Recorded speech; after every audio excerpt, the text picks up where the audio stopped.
Having always been an animal lover and having had the opportunity to travel quite widely over the years, the downside of that is one sees some very unfortunate working animals. Certainly in my younger years I travelled quite widely in North Africa and the Middle East with my mother.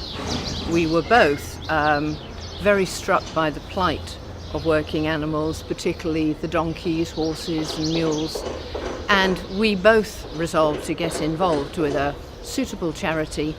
I heard of SPANA and we were both supporters. My mother left a legacy in her will, and I have indeed done the same.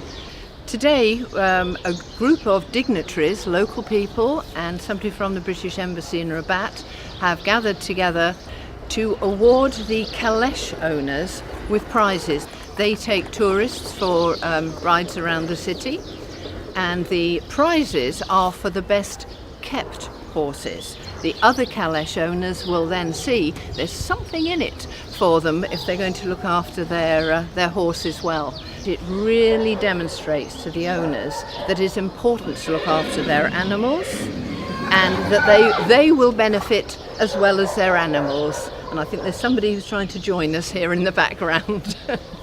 Coming here to see the work at the Marrakesh refuge for the donkeys, mules and horses is an overwhelming experience. These are the ones that have actually made it to somewhere where they can get care and attention. And just today, walking around the various stables, I've seen some equines in a pretty sorry state, but I'm struck by the care that they receive here. All that care that is given by SPANA is free. These animals are the ones that provide the livelihood for the owners and their families. So if one can maintain the horses, those people's livelihoods are enhanced.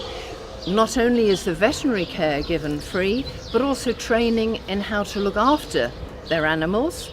And there are education programs for teaching the children compassion and care for animals. So that changes the culture and approach. And so the whole thing becomes a virtuous circle. The work that SPANA does is supported by the continuing monthly donations of supporters like myself. Around 50% of the monies, funds that SPANA has, comes from people's legacies, which is extremely important. There are a number of these centres in Morocco, in other African countries and in the Middle East as well. And the work that is done is second to none.